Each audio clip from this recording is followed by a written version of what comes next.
Hello my dear student, आप लोग कैसे हैं। मुझे उम्मीद है कि आप लोग अच्छे एवं स्वस्थ होंगे। जैसे कि हम सभी लोग जानते हैं कि क्लास 12th का ज्योग्राफी का दो बुक होता है, जिसमें आपका पहला बुक का नाम है मानव भूगोल के मूल सिद्धांत और दूसरा भूगोल का नाम है भारत लोग और अर्थव्यवस्था। तो आज का इस सेशन में हम आपको भूगोल के प्रथम बुक मानव भूगोल के मूल सिद्धांत का चैप्टर 1, जिसका नाम है मानव भूगोल प्रकृति के एवं विषय क्षेत्र, आज हम इसी का एक्सप्लेनेशन वीडियो लेकर आए हैं।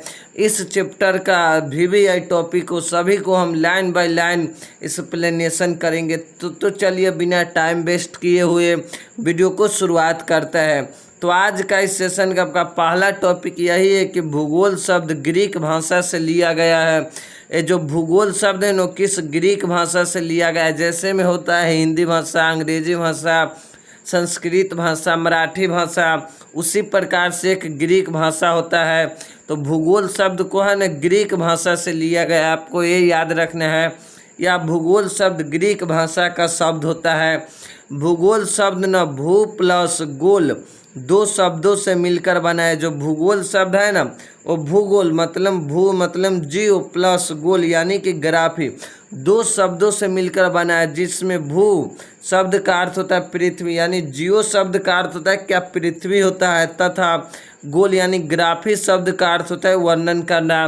तो अब आप कह सकते हैं कि ज्योग्राफी मतलब भूगोल शब्द का मतलब होता है कि पृथ्वी का वर्णन करना ही भूगोल कहलाता है।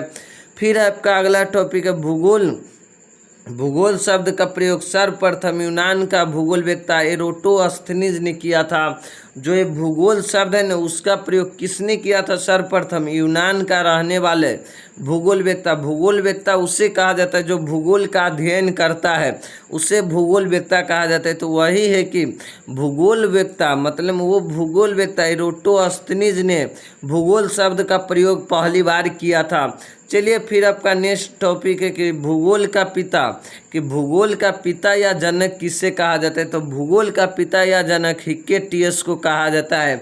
ये आपको याद रखना है, ऑब्जेक्टिव क्वेश्चन में आता है कि भूगोल का पिता या जनक किसे कहा जाता है, तो हिक्केटियस को कहा जाता है।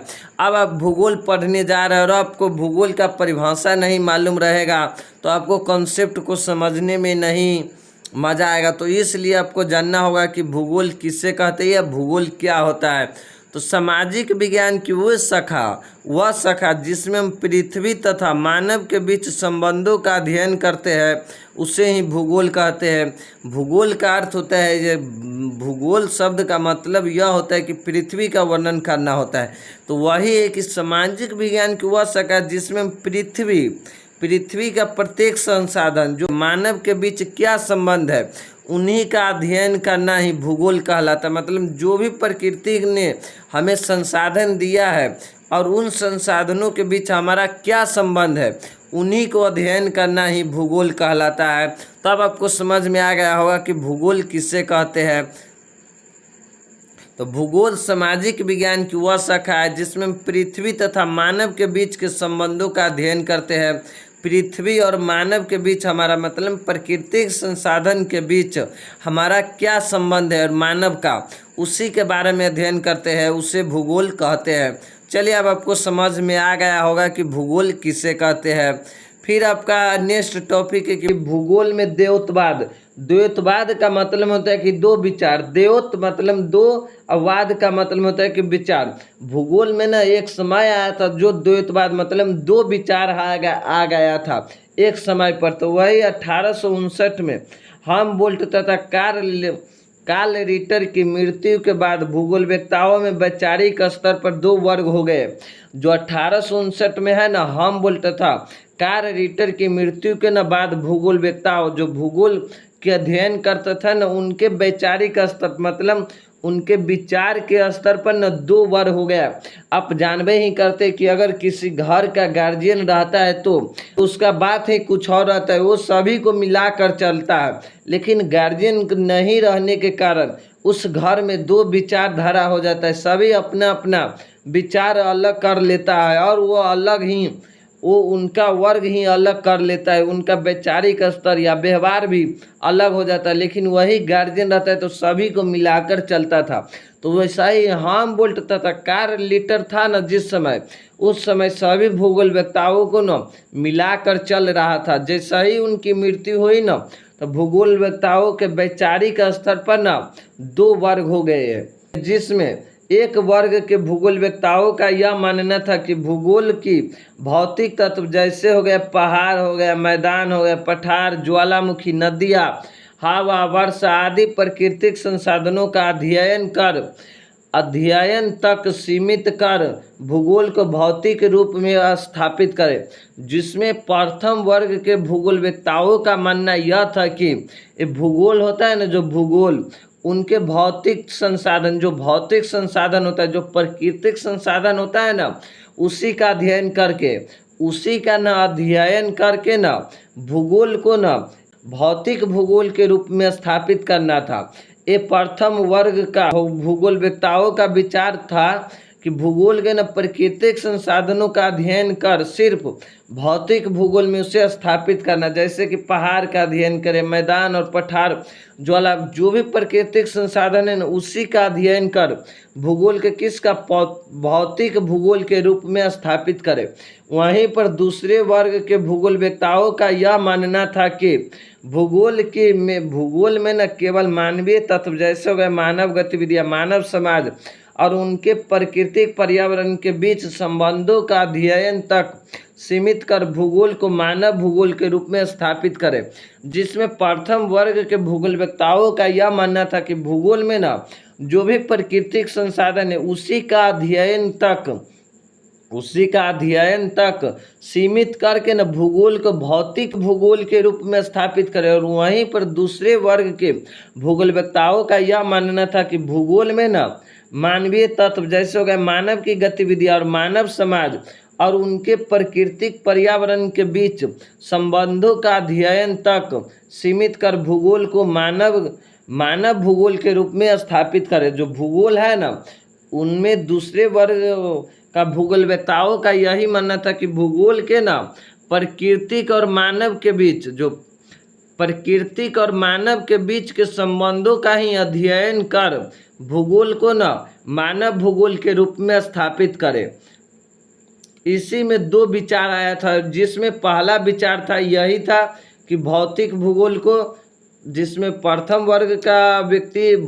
वर्ग के भूगोल वक्ताओं का मानना था कि भूगोल को न भौतिक भूगोल के रूप में स्थापित करना है, भौतिक भूगोल के रूप में स्थापित करें, जिसमें सिर्फ भौतिक संसाधन के बारे में पढ़ाया जाए। और दूसरे वर्ग के भूगोल वक्ताओं का मानना था कि प्राकृतिक, मानव और प्रकृति के क्या संबंध है इनके बीच, इसी का अध्ययन कर मानव भूगोल के रूप में स्थापित करें। फिर है कि इसी प्रकार भूगोल में भौतिक भूगोल तथा मानव भूगोल का द्वैतवाद प्रखर हो गया। मतलब यही है कि इसी प्रकार ना द्वैतवाद प्रखर हो गया कि और भूगोल के दो शाखाओं का निर्माण हो गया। फिर दो विचार आया ना, उसी के आधार पर भूगोल के दो शाखाओं का निर्माण हो गया, जिसमें आपका पहला भूगोल है भौतिक भूगोल, जिसमें आपका क्या पहला भूगोल है भौतिक भूगोल, जिसे आप फिजिकल भूगोल भी कहते हैं। जिसमें आपका पहला भौतिक भूगोल यानी फिजिकल भूगोल, जिस भूगोल में हम पर्वत, पठार, मैदान, जंगली जीव जंतु, प्राकृतिक वनस्पति, वायुमंडल तथा महासागर को अध्ययन करते हैं, उसे भौतिक भूगोल कहा जाता है। भौतिक भूगोल में न मुख्य रूप से प्राकृतिक संसाधनों का ही अध्ययन किया जाता है और इसमें प्रकृति को ही महत्वपूर्ण घटक माना जाता है, प्रकृति का ही अध्ययन किया जाता है, जो आपको 11th क्लास में भौतिक भूगोल के बारे में पढ़ाया जाता है। ये जो प्रथम भूगोल वक्ताओं का यही विचारधारा था कि भूगोल को न भौतिक भूगोल के रूप में स्थापित करने का, और भौतिक भूगोल के रूप में इसे स्थापित भी कर दिया, जिसमें आपको सिर्फ प्राकृतिक वातावरण मतलब प्रकृतिक के संसाधनों के बारे में पढ़ाया जाता है। और दूसरा भूगोल वक्ताओं का मानना यह था कि भूगोल में न मानव तथा पर्यावरण के बीच क्या संबंध है ना, उसी का अध्ययन तक सीमित करना, उसे मानव भूगोल के रूप में विकसित करे, मतलब मानव भूगोल के रूप में उसे स्थापित करे। जिस भूगोल में हम अधिवास, कृषि, उद्योग, व्यापार, सड़क मार्ग, मानव और प्राकृतिक पर्यावरण के बीच के संबंधों का अध्ययन करते हैं, उसे ही मानव भूगोल कहा जाता है। मानव भूगोल किससे कहा जाता है? प्राकृतिक, मतलब मानव समाज और प्राकृतिक के बीच क्या संबंध है, उसी का अध्ययन करना ही मानव भूगोल कहा जाता है। अब आपको समझ में आ गया होगा कि मानव भूगोल किसे कहा जाता है। चलिए, मानव भूगोल के कुछ सिद्धांत दिया है। मानव भूगोल, जो मानव भूगोल है ना, उसका पिता किसे कहा जाता है? तो मानव भूगोल के जनक, मानव जो भूगोल है ना, जैसे में एक भौतिक भूगोल हो गया है और एक फिजिकल भूगोल। भूगोल को दो शाखा में बांट दिया गया, जिसमें आपका पहला था भौतिक भूगोल और दूसरा था मानव भूगोल। तो वही है मानव भूगोल के जनक जर्मन भूगोलवेत्ता फ्रेडरिक रेटजेल ने 1844 में 1844 से 1904 तक अपनी पुस्तक एंथ्रोपोजियोग्राफी में सर्वप्रथम भौगोलिक अध्ययनों में मानव तथा प्राकृतिक वातावरण के संबंधों का अध्ययन का महत्व प्रदान किया। यहाँ पर होता प्राकृतिक वातावरण का न संबंधों का अध्ययन प्रदान किया। किसने? Frederick Ratzel. मानव और प्राकृतिक वातावरण के न साथ क्या संबंध है, उसी का अध्ययन सर्वप्रथम किसने प्रदान किया? फ्रेडरिक रेटजेल ने। किस पुस्तक में? तो वो अपने एक पुस्तक लिखा था जिसका नाम था एंथ्रोपोजियोग्राफी। और जब मानव भूगोल का पिता या जनक से फ्रेडरिक रेटजेल को कहा जाता है। अब आपको समझ में आ गया कि मानव भूगोल का जनक किसे कहा जाता है? फ्रेडरिक रेटजेल को। और भूगोल का जनक किसे कहा जाता है? हिक्केटियस को कहा जाता है। चलिए, अब आपका नेक्स्ट टॉपिक यह है कि मानव भूगोल के कुछ महत्वपूर्ण परिभाषा। जो मानव भूगोल है ना, उसका कुछ महत्वपूर्ण परिभाषा, मतलब जो अलग अलग भूगोलवेत्ता है ना, उसका एक परिभाषा दिया है। जैसे में फ्रेडरिक रेटजेल के अनुसार मानव भूगोल का क्या परिभाषा दिया गया है? तो फ्रेडरिक रेटजेल के अनुसार मानव भूगोल मानव समाज तथा धरातल के बीच संबंधों का संश्लेषित अध्ययन है। ये फ्रेडरिक रेटजेल का मानना है कि मानव भूगोल में ना मानव समाज यहाँ पर सामाजिक हो गया, मानव समाज तथा धरातल, मतलब पृथ्वी पर जो भी संसाधन उपलब्ध है ना, उसके बीच का संबंधों का एक संश्लेषित अध्ययन है।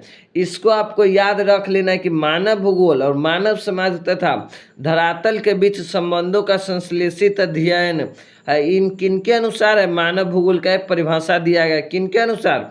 फ्रेडरिक रेटजेल के अनुसार। रेटजेल के अनुसार आपको इसको याद रखना। ऑब्जेक्टिव क्वेश्चन में ऐसे पूछा जाता है कि मानव भूगोल मानव समाज तथा धरातल के बीच संबंधों का संश्लेषित अध्ययन, यह कथन किसका है? फिर आपको ऑप्शन दे देगा रेटजेल, सैंपल ऑप्शन दे देगा, तो आपको वहां पर क्या लगाना है? रेटजेल लगाना है। चलिए, अब आपका नेक्स्ट टॉपिक है रेटजेल। जो रेटजेल है ना, मानव भूगोल का पिता कहा जाता है। तो उन्हीं रेटजेल के शिष्या का मतलब कि उनका छात्र था, जो अमेरिकन भूगोलवेत्ता कुमारी एलन सैंपल के अनुसार भी मानव भूगोल का कुछ परिभाषाएं दिया गया है। रेटजेल के शिष्या कौन थे, मतलब छात्रा कौन थे? अमेरिकन भूगोलवेत्ता कुमारी एलन सैंपल थे। और उनके अनुसार मानव भूगोल का परिभाषा दिया गया, जो वे दिया है कि मानव भूगोल क्रियाशील मानव उसे कहा जाता है जो मानव निरंतरन कुछ न कुछ काम करते रहता है, उसे क्रियाशील मानव कहा जाता है। और अस्थायी पृथ्वी का अस्थायी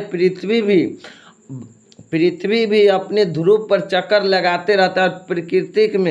प्रकृतिक में जो भी प्रकृति के वातावरण में हम मानव के द्वारा चेंज किया जाता है, तो प्रकृति का रूप बदलते रहता है। इसलिए आपको प्रकृति की अस्थायी नहीं कहा जाता है। अस्थायी नहीं, बिल्कुल अस्थायी, मतलब स्थिर नहीं है।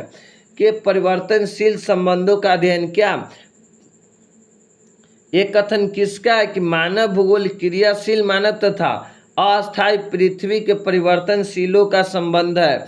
मतलब परिवर्तन दोनों, मानव भी परिवर्तन करते रहता है अपने आप को, और पृथ्वी भी अपने आप को परिवर्तन करते रहते थे। इसीलिए कहा गया कि परिवर्तनशील संबंधों का अध्ययन ये कथन किसका है? तो कुमारी एलन सैंपल का है। मानव भूगोल, क्रियाशील मानव तथा अस्थायी पृथ्वी के परिवर्तनशीलों का संबंध अध्ययन, ये कथन किसका है? कुमारी सैंपल के अनुसार ये कथन दिया गया है। चलिए अब आपका नेक्स्ट टॉपिक है कि मानव भूगोल की प्रकृति यानी कि नेचर ऑफ ह्यूमन ज्योग्राफी क्या होता है? तो प्राकृतिक यानी कि पृथ्वी तथा मानव अविभाज्य है। अविभाज्य शब्द का मतलब होता है कि दोनों कभी भी एक दूसरे से अलग हो ही नहीं सकता है तथा एक दूसरे से इतनी जटिलता से परस्पर जुड़े हैं कि प्राकृतिक तथा मानव को किसी भी तरह अलग नहीं किया जा सकता है। आप प्राकृतिक और मानव को अलग कर सकते नहीं। अगर आप प्राकृतिक से मानव को अलग करते तो मानव एक पल के लिए भी जिंदा नहीं रह सकता है। इसलिए आप प्राकृतिक से न मानव को अलग करना ये असंभव है, असंभव में असंभव है। किसी भी प्रकार आप उससे अलग नहीं कर सकते हैं। यही कारण है कि हम प्राकृतिक तथा मानव को अलग अध्ययन नहीं करते हैं। इसी कारण से न मानव